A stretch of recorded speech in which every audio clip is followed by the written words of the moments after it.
Hope everybody's having a wonderful day. Today is Monday. Monday. Let's see. What is something good that happened today?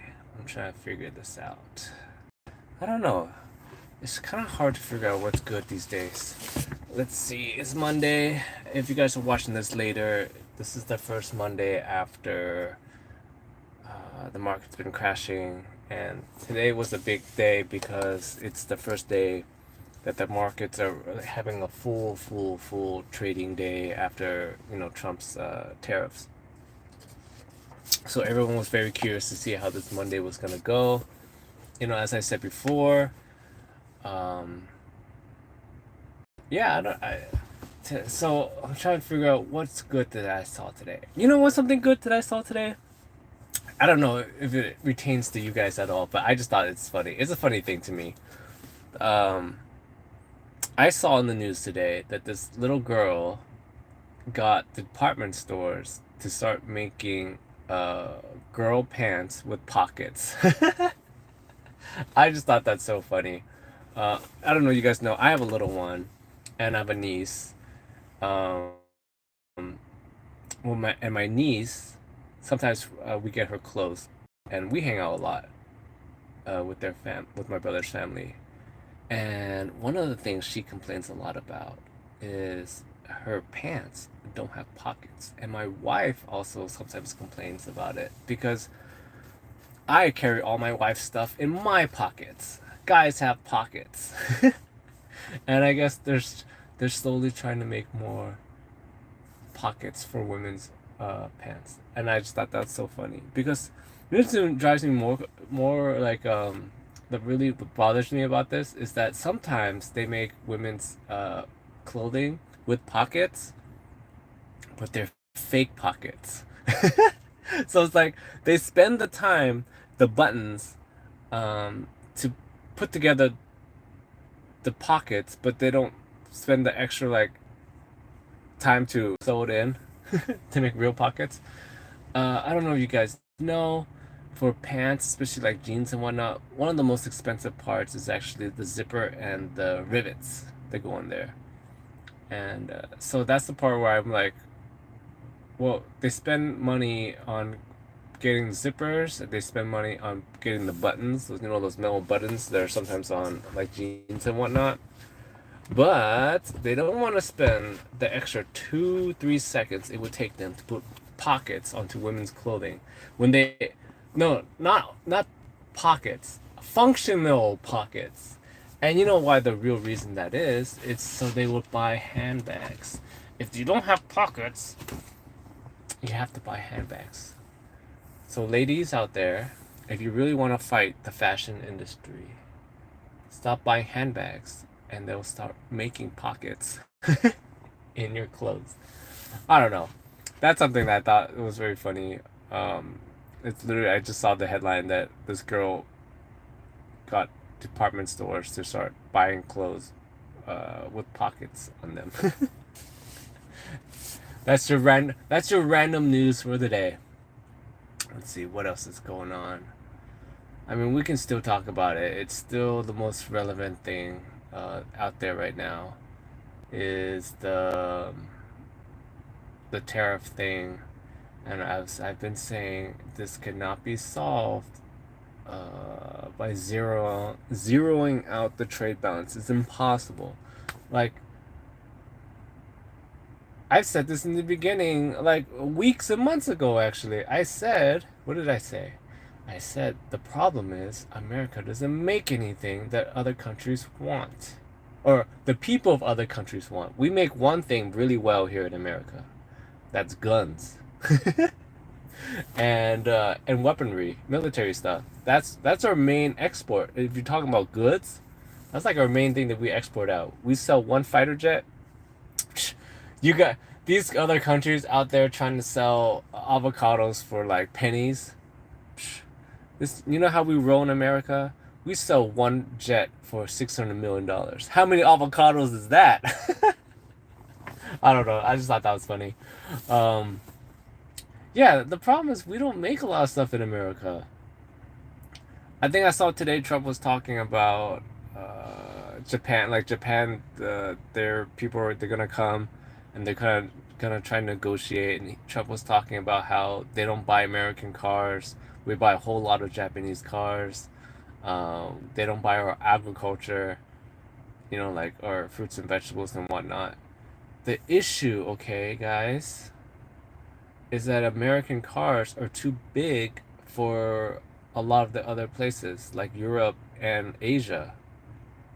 If it, this is like an easy fix, okay? If you want Asia or Europe or other countries to buy more American cars, make them smaller. Like this is such a simple fix. The issue is that I guess I don't know, is it arrogance or what? But like you cannot expect these countries to buy American cars when they're too big for their roads. Like, or the main thing that we make in America, the main car is the trucks, right? F-150, F-250, whatever trucks, right? These cars are too big for Asian roads and they're too big for European roads. So that's why they don't buy them. It's common sense. I feel like it's arrogance where they're like, "Oh, we gotta make trucks for like no. If you want to sell trucks outside of America, make them a little bit smaller. Boom, problem fixed. Okay, because I know in like Japan, they need to have a special commercial license to drive the American truck. Like how many of you guys here in America have the commercial license to drive, you know, a big rig, truck, whatever, right? Most of us have the standard Class C driver's license. You would in Japan, you would need the commercial, what I don't know what it is over there, license to drive an F-150 or F-250, whatever, right? So that would solve the car problem. That's why they don't buy it over there. It's too big. You cannot legally drive our cars on their roads. Okay? Next, food problem. I think he was talking about a lot of the countries don't buy our food. I mean, China does. Like, there's certain things that other countries don't buy. Europe, they don't buy our chickens. Why is that? It's because our chickens are filled with stuff that's illegal in Europe. You cannot like if you want to sell more food in Europe, take out the additives across the board. It'll make it a lot easier for everybody, actually. So your Fruit Loops here in America are the same Fruit Loops that you would get in Europe. None of this, oh, we make special cheaper Fruit Loops. Keep in mind, it's cheaper Fruit Loops. Like, we get the toned down version of Fruit Loops, while they technically get the better version of Fruit Loops. So why would they want to buy the American version of Fruit Loops when they have the better version? Like, this is all about competition, y'all. You want to make your product equal or better, not, oh, my product is worse, and you need to buy it. You know what I mean? So that solves the food problem. If you want to export more food, like finished foods, make the food for the market. I'm a successful actor. You know what's crazy? You know what I was thinking about, bulk? So today I got a haircut, right? And as the economy is tanking, and you know how they were saying that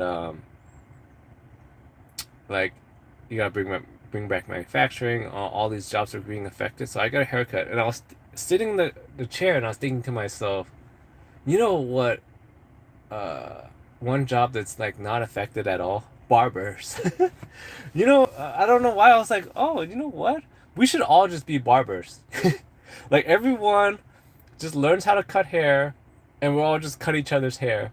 And they should pass a law that says you're not allowed to cut your own hair. You have to go someone else to cut your hair. Because I was thinking like back in the pandemic, if you guys remember that time, people were breaking the lockdowns to go get haircuts and whatnot, and it was like one of the things that survived the pandemic very well. It was haircuts. Like I mean, some people did learn how to cut their own hair. I know quite a few families where they just started cutting their own hair and they just kept that way. And that's how that that's what they do now. But it's kind of in a way recession-proof job because it doesn't cost you anything. You don't import anything to do it because the issue about making stuff is that there's a part somewhere that comes from another country and you have to get it imported in no matter what.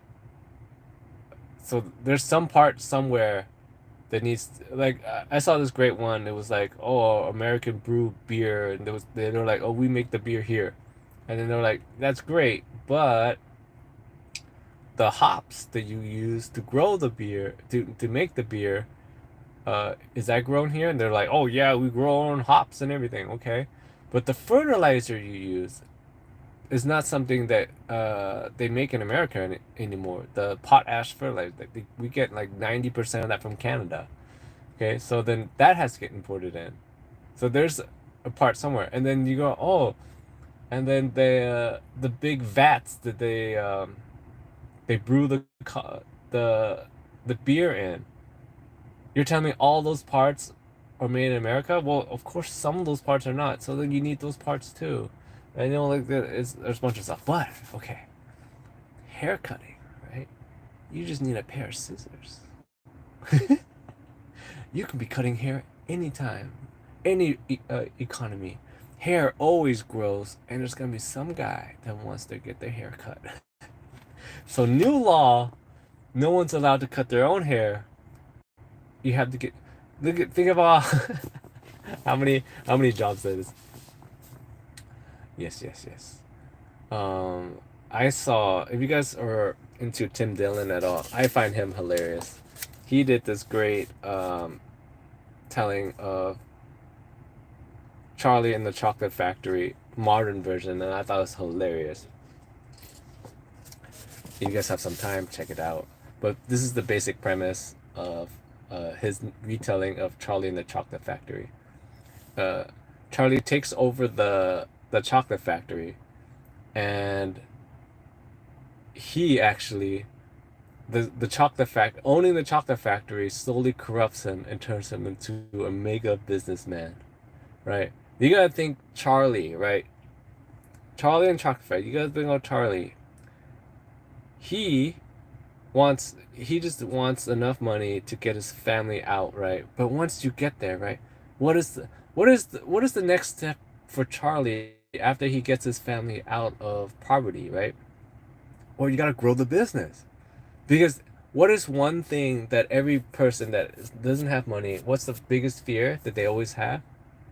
Is becoming poor again or losing all the money. All my friends that usually start with no money and they get lots of money, I'm talking about they started with nothing. And I know actually, it's kind of weird. I actually know quite a few people like that, where it's like the rags to riches story. The main thing the rags to riches people are afraid of is one day it's all gonna go away. And so Charlie, right, he gets the chocolate factory. What is his fear? It's gonna go away one day. And keep in mind, Charlie knows nothing about running a whole giant chocolate empire, right? And so he's got to learn quickly, he's going to learn fast. And what is the best way to do that? Take in some investors, right? Because you can't lose money if it's not your money. So you take in investors, and now you're beholden to the board, right? And the board is the scapegoat that every business person uses, that like, oh, it's not me, it's the shareholders, it's the board. They wanted to do this. They wanted to, you know what? Oompa Loompas cost too much money now. Oompa Loompas want healthcare. Oompa Loompas want their union. Like, we gotta get rid of the Oompa Loompas. So you ship those Oompa Loompa jobs overseas because I don't know. There's probably somebody else out there. Doompa Loompas, Doompa Boompas. Like the unprivileged Oompa Loompa, right? You ship those jobs to them out there. And Oompa Loompas, they're like fifth generation Oompa Loompas now that've been working in Willy Wonka's factory, and now they don't know what to do because their whole lives was basically floating up and down the chocolate river, right? But now Charlie wanting to grow the business, the Willy Wonka business, he shipped it out, right? Build a factory closer to the chocolate source. Think of how crazy it was. Willy Wonka had all that stuff in there. He was importing in all the supplies. That's crazy. Build a factory where the source is, and then you can send it out there. Why are you bringing it all here? That's crazy. Okay, so Charlie outsources Oompa Loompa works to Doompa Woompas, whatever you want to call them, the Asian version of Oompa Loompas. Okay, literally they can float up and down the river just the same, but half the price. And as he's doing this, the Oompa Loompas, they all go into shanty towns. They develop a problem, right? They, they gotta find new work. They start getting tattoos everywhere, coloring books up and down their sleeves, right? They start working at Hot Topics, Spencer's, uh, whatever mall that's out there, right? Because they gotta find other work now. They're in Bed Bath and Beyond. They're in the Beyond part of Bed Bath and Beyond. They all reminisce. Think about the good old days when they were working in the factory, right? They all develop drinking problems and whatnot. But Charlie's living the life now. He's making more money than he's ever seen before. Think about Charlie. He got a golden ticket that he wasn't really supposed to get. And now he's got a chocolate factory. Everything is running smoothly. He's got more money than he knows what to do with. And once you get to that point of getting more money than you know what to do with, what comes next, guys? What happens? You start going to parties, island parties, baby oil parties, all kinds of that stuff, and it rots your soul. Charlie is no longer the little bright-eyed boy that just wanted. He he's going to baby oil parties. He's going to island parties. He's got a chocolate empire. Hello, hello. It's got a chocolate empire, and and nothing's never enough. No, because remember what I said. Rags to riches story. What's the one thing? You're afraid that it's gonna go away one day, so you party hard. And Charlie parties hard. He parties so hard. He starts meeting all kinds of people. And usually when you meet these kind of people, right? If you ever guys have ever been around these kind of people, a lot of times they don't see you as a person. They see you as a stepping stone to another place. They want to see what kind of use do you have for them. Like, for example, if I have a chocolate factory, right, and some guy works in insurance, only thing that he was thinking about, like, let's say he's got a big insurance company, the only thing he's thinking about is how do I become the insurance broker for all the factories? Or you got another guy and he sells spoons and he meets Charlie. Well, how do I get my spoons or plastics? Or if I'm making spoons, I can make plastics. Maybe my plastics can be your case for your next product. You know, that's all they're thinking about all the time. How do I get a piece of the pie? They all want a piece of Charlie's chocolate Willy Wonka factory pie. So he starts meeting all kinds of these people, and you just spiral out of control. And next thing you know, he's got a problem. He's got a big problem. He is in the other stuff now. He's no longer making candy. No longer making candy. Willy Wonka's factory's got a side business where they're making Breaking Bad levels of supplies. He becomes the next Heisenberg. What a better front for Heisenberg product. Then a chocolate factory that makes all kinds of candies with funky names. Willy Wonka's Tappy Tappy powder, you know? And he gets up there and he starts, and once you get into that business, you start meeting all kinds of other people. Also thinking the same thing. How do I become this guy's supplier? How do I grow with this guy? And they all depend on you. I don't know. That's what I was thinking. That would be a fun story. Bulk, if you're still here, I know you're into me making up random stories. But Willy Wonka 2025, the outsource. There you go. All right, I gotta get going. It's actually hot right now, and my phone is dying. So, if you guys like this, we'll keep on going. We'll make more Willy Wonka's continuation. All right, see you guys later.